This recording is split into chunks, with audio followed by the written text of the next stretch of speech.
Bien, muchísimas gracias por esta convocatoria, por esta invitación. Y bueno, debo agradecer al Instituto de Filosofía del Derecho, a la Universidad Santo Tomás y al Instituto Appel Juris, que de manera tan acertada conduce Juan Alberto. Eh, y además hay una perspectiva también del Congreso en homenaje al maestro Calvo, ¿no? Que además su legado se subleva a sus publicaciones y lo que hay que enmarcar, evidenciar y visibilizar es también la decencia de su pensamiento, el no haber permitido que nadie subaste sus ideas y además por ser un militante consecuente y pasional de movimiento de derecho y literatura. Más allá de buscar un nexo gramatical del derecho en la literatura o de la literatura y de su naturaleza estética, constituye para los que somos militantes ya de muchos años de este movimiento un enfoque, un método del ser y el humanismo y no del tener. Es además una reacción racional, consistente y argumentativa contra esa visión pragmática, reduccionista, inmediatista, a veces perversa y mercenaria del derecho, ¿no? Este movimiento representa, más allá de un hobby, de un estado de ánimo, es una posición frente a la vida, una posición que además tiene que ser racionalmente cobijada con la dignidad, con la decencia, con el argumento y además con la racionalidad crítica, ¿no? Eh, es importante para poder enmarcar estas primeras ideas, voy a referir una cita del libro Sin fines de lucro, de la filósofa Martha Nussbaum, que también hizo un aporte muy interesante cuando escribió el libro Justicia Poética, ¿no? Y justamente direcciona parte de ese pensamiento emblemático a la necesidad de revitalizar el derecho desde su concepción humanista, ¿no? Entonces, en la parte del prólogo hay una cita de Rabindranath Tagore, que además evidencia, ¿no es cierto?, lo que la realidad, la supremacía de la realidad nos dicta de manera permanente y cotidiana. Dice Tagore, la historia ha llegado a un punto en el que el hombre moral, el hombre íntegro, está cediendo cada vez más espacio, casi sin saberlo, al hombre comercial, el hombre limitado a un solo fin. Este proceso asistido por las maravillas del avance científico está alcanzando proporciones gigantescas con un poder inmenso, lo que causa el desequilibrio moral del hombre y oscurece un costado más humano bajo la sombra de una organización en alma. El derecho y la literatura va en búsqueda de esa recuperación sensitiva, compasiva, que el derecho debería mostrar en su esencia, en su naturaleza, en su perspectiva, en su interpretación y en su aplicación. Bien, la segunda parte de esta exposición tiene que ver con lo que yo le he denominado la genealogía de un viejo romance e idilio del derecho y la literatura, que no es un caso azaroso ni casual, sino que es un caso, un devenir continuo de una presencia bastante nítida y evidente, y que se enmarca en tres perspectivas. Mi acercamiento a este idilio y este romance intenso y pasional con la literatura, el primer hallazgo que tuve fue cuando leí Las Piedras del Olmo de Octavio Paz, este gran pensador mexicano, y Octavio Paz hablaba del llamado, ¿no? De esta simbología que tiene que ver con la palmada en el hombro, ¿no? Para ser un militante activo de la literatura. Esa es una primera simbología literaria que a mí me marcó y además me interceptó. Y empecé a replantear esta visión estrictamente anacrónica y reduccionista del derecho, que solamente trataba de explicar su funcionabilidad a partir de una decretorragia jurídica. El segundo espacio de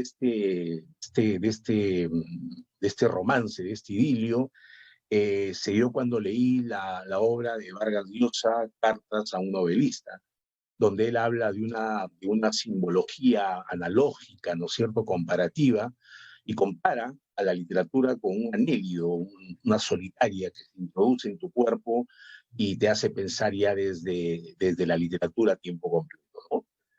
Un tercer momento que tengo identificado en esta genealogía de este viejo romance está orientado a un concepto, a un neologismo que planteó el gran Juan Carlos Onetti, autor uruguayo, cuando la realidad se subleva a su sensibilidad, decide vivir en su habitación, y ahí es donde crea este hermoso neologismo que se llama literatosis, ¿no? Es una vieja enfermedad que se apodera también de los hombres y que los hace siempre consecuentes entre el discurso y la práctica, ¿no? Entonces, estos tres momentos para mí representan un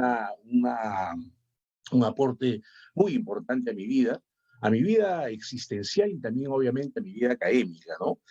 Luego, el tercer punto, el tercer contenido de esta conferencia, quisiera enmarcarla en lo que yo le he denominado la imprescindibilidad de la literatura en el constructo, análisis, interpretación y aplicación del derecho.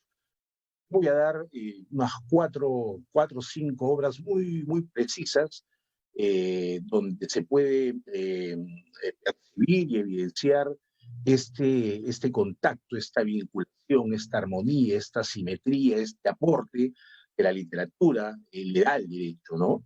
Hay una primera obra que se llama Consideraciones Jurídicas del Quijote de la Mancha, ¿no? Donde hay un estudio muy interesante que se hace con respecto a lo que el escritor español Juan Castañeda hablaba de la vinculación, ¿no es cierto?, que hay entre la prueba pancista, como él le llamaba, entre la lealtad que había entre el Quijote y Sancho Panza, ¿no? Esa lealtad a esa comunicación de voluntades y de acuerdos y de consensos, él le llamó la prueba pancista. Ese estudio significó un punto de partida teórico para desarrollar lo que se llama en los contratos del principio de la buena fe. Entonces ahí tiene una primera aproximación sensata, aporte de la literatura, no solamente para entender la dimensión de la realidad que muchas veces es culturalmente diversa y legalmente compleja, sino que también la literatura ha aportado para el constructo de instituciones jurídicas, ¿no? O de principios jurídicos también. Luego, en la Divina Comedia hay un estudio muy interesante de Giorgio Di Vecchio que hace una comparación entre estos tres estadios que hay en la Divina Comedia para hablar de la proporcionalidad de las penas, ¿no? O sea, la proporcionalidad de las penas en función de estos tres espacios del cielo, el infierno y el purgatorio, ¿no? Hay una obra también que yo la refiero porque hay un aporte muy interesante para enmarcar el concepto y la naturaleza de lo que es el principio de la proporcionalidad penas, ¿no? Luego, en el tema de la política, bueno, hay una diversidad de obras literarias, yo he enmarcado algunas, tiene que ver, por ejemplo, en el Perú, con una obra que se llama Conversación en la Catedral de Vargas Llosa, escrita en los años 70, donde revela pues esta participación apasionada de las ideologías en el Perú y en Latinoamérica, y además donde hay una gran pregunta que hasta hoy tiene vigencia, ¿no? En el Perú, que es la siguiente: ¿en qué momento se jodió el Perú? Una pregunta que hoy se puede seguir debatiendo, pero que la cercanía al bicentenario en el Perú nos hace replantear cuál sería esa gran pregunta de nuestro tiempo, ¿no? Y además, cómo no reconocer la herencia griega de los diálogos platónicos para sentar las bases teóricas de la ética, la moral, la ciudadanía, la participación. No es posible excluir, cuando se habla de discriminación y realidad penitenciaria, con respecto al primero, un cuento de mucha simbología y mucha trascendencia de nuestro gran escritor César Vallejo, que siendo de una zona, de una provincia muy lejana en la libertad, su voz pasó y se hizo universal, ¿no? Él escribió un cuento hermoso, se llama Paco Yunque, que revela estos procesos de discriminación. y además el gran José María Arguedas, cuando escribió una obra también en los años 70 que se llamó El Sexto, refleja pues la dolorosa realidad penitenciaria, ¿no? Y además dos escritores imprescindibles para entender al Perú en toda su diversidad y en toda su heterogeneidad. Entender el poder, como simbolizaba Donoso, como un pájaro obsceno y oscuro, está también muy bien tratada a través de La Fiesta del Chivo, que es un documento histórico, una obra de Vargas Llosa también, Yo el Supremo y Rebelión en la Granja, ¿no? O sea, 3 obras que también nos dan algunas pautas de lo que significa la naturaleza y la complejidad del poder, ¿no? Un poder además que muchas veces desnaturaliza el ser humano y lo nubila, ¿no es cierto? Y en el contraste con la realidad y un uso en Latinoamérica siempre de una arbitrariedad y un poder que a veces es clandestino y oscuro. Va a ser importante siempre mantener un dictado de lo que significa las bases teóricas, y este es el segundo enlace de la ponencia, que tiene que ver con las bases criminológicas y teóricas de estos dos personajes de dos obras emblemáticas, ¿no? Raskolnikov, Crimen y Castigo, Joseph K., El proceso de Kafka, ¿no? Yo imaginaba en una mesa una conversación entre ambos, ¿no? En la actualidad, entre Raskolnikov y Joseph K., y veía en este imaginario a Raskolnikov muy seguro, una persona además que exacerbaba el alter ego y esto que Nietzsche llamaba el superhombre, y lo veo a Joseph K. impertérrito y sereno, ensimismado, resignado a su propia suerte por un sistema judicial que él había advertido en su obra como un sistema judicial arbitrario y temerario, además, ¿no? Entonces, esto como una previa para poder desarrollar qué significa las gravitaciones y tangencias en la criminología y hablar también de lo que nosotros denominamos la majestuosidad de la teoría, ¿no? Entonces, es importante poder enmarcar algunas ideas de lo que significa la criminología, ¿no? Hay que decir que la criminología organiza el saber sobre el crimen, los criminales y las distintas formas del control del delito, y que en la discusión doctrinaria y en la discusión de naturaleza conceptual, yo voy a referir a un concepto contemporáneo que hace Edwin Sutherland cuando dice que la criminología es el cuerpo de conocimientos relacionados a la criminalidad como fenómeno social, desde la elaboración de leyes, su incumplimiento, su reacción. Este concepto que arraiga y cobija la criminología actual, como hoy se discute, está directamente arraigada al comportamiento de estos dos personajes de estas obras que voy a referir más adelante. Y además hay que hacer también un homenaje a la majestuosidad de las teorías. Hemos sido muy vanos, hemos sido hemos banalizado, hemos superficializado, hemos relativizado el aporte de la teoría al derecho, ¿no? Porque obviamente hay una corriente de pragmatismo jurídico que muchas veces suspende la reflexión, el análisis y la crítica. Entonces, siempre volver va a ser bueno, siempre volver va a ser bueno. Eso hablaba Nietzsche en El eterno retorno, ¿no? Entonces, la teoría, desde el punto de vista de la cientificidad, significa para el derecho conocimiento científico. Esa es la teoría, ¿no? Los componentes que están orientados a las bases de contexto explicativo, descriptivo y justificativo del derecho reposan en teorías. Y lo gravitante de este concepto, de esta revalorización de la teoría, tiene implicancias interesantes en el análisis jurídico, en el análisis del derecho, porque siempre es lo que la dialéctica jurídica dice, ¿no? Es antitético o opuestos exactos. Se manejan siempre con respecto al constructo de instituciones, de principios o de comportamientos humanos. Entonces, la idea de esta parte de la exposición es hacer una revitalización y una reivindicación del aporte teórico al derecho. Voy a dar solamente 3 ejemplos. Una es la teoría del contrato social, una teoría que tiene mucha vigencia justamente en este itinerario y en esta perspectiva de poder hablar de la reforma y modernización del Estado, ¿no?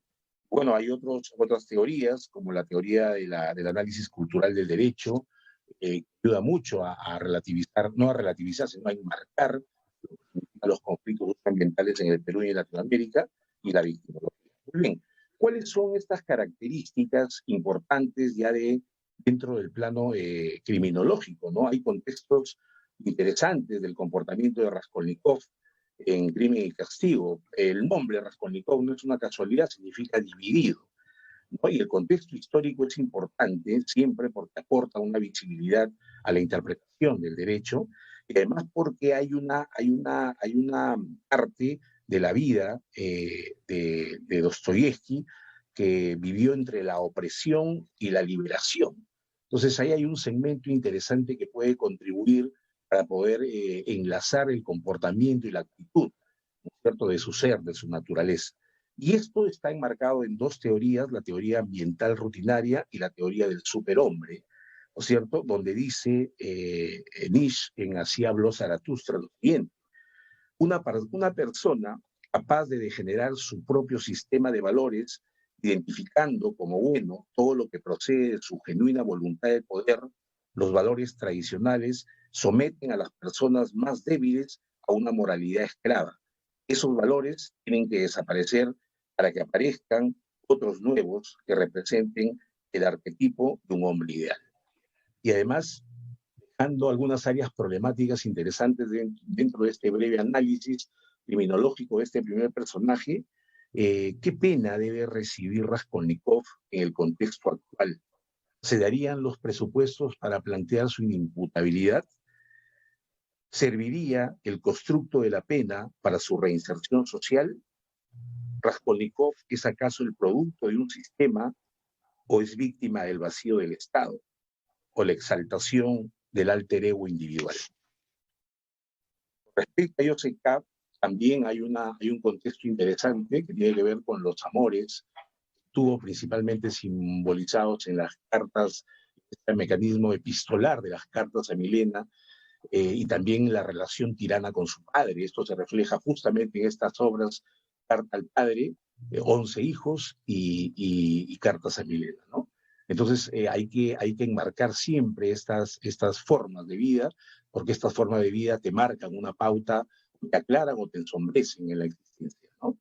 Entonces hay que decir además que Kafka tenía pues toda esta formación jurídica, escribió en la colonia penitenciaria, El Nuevo Abogado, sobre la cuestión de las leyes, y fue una constante el tema jurídico en la formación ¿no? Entonces, hay una posición que hay que evidenciar, que estudia las leyes como un instrumento de la aristocracia, así lo sentía, así concebía Kafka el tema del derecho, ¿no? Como una expresión de dominio. No hay acceso, son abstracciones muy elevadas de la realidad, manifestación del poder oscuro y clandestino, de una crítica abierta a la versión reduccionista del derecho en su aplicación. ¿Cuáles serían estas áreas problemáticas que dejamos en el camino, más que una conclusión? Podría enmarcarse en cuál sería el aporte de los principios en las obras de Kafka en el contraste con el realismo jurídico, para hablar básicamente de este versus que se veía en su época, ¿no?, con respecto a estos principios que se perturbaban y se vulneraban de manera permanente, y los vicios de los principios en su época. La culpa es siempre indudable versus lo que hoy sería el principio de la legalidad. Qué tan útil y relevante había sido la aplicación de un crimen sin pena, una pena sin ley, como un atributo importante dentro de una convivencia social. Bien, esa es la propuesta y el comentario de esta conferencia, así que les agradezco mucho por la apertura y por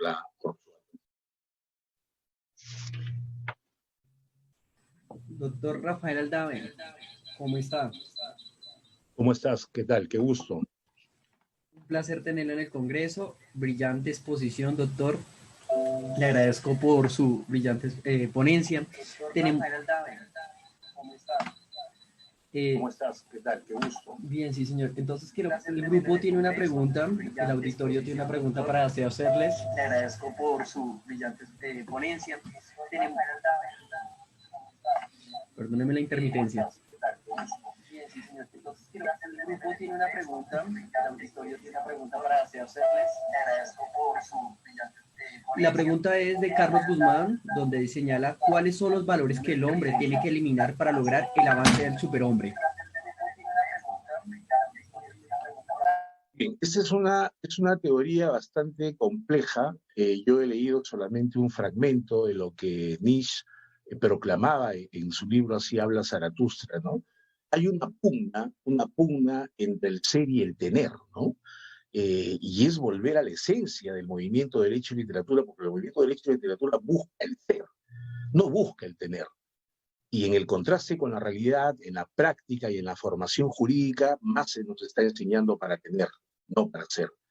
Entonces hay un versus entre el individualismo y el colectivismo en esta teoría del superhombre, ¿no? Donde lo que se exalta es el individualismo, ¿no? Se exalta lo intrínseco que puede ser el hombre a partir de su propia necesidad y no de mirar un bienestar general, ¿no? Entonces hay eso que Hobbes decía, ¿no? El hombre es lobo para con el hombre, ¿no? Homo homini lupus. Entonces, estos valores están directamente vinculados a una explicación de la teoría del superhombre que plantea Nietzsche y que además está vinculada directamente con el perfil criminológico que tenía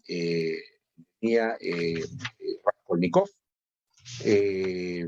Reposa fundamentalmente en el individualismo y además porque hay una revelación, ¿no es cierto? Por eso se llama superhombre, superestructura de lo que significaría la moral convencional, ¿no? Entonces ahí tenemos dos rasgos interesantes que pueden dar una respuesta a esta primera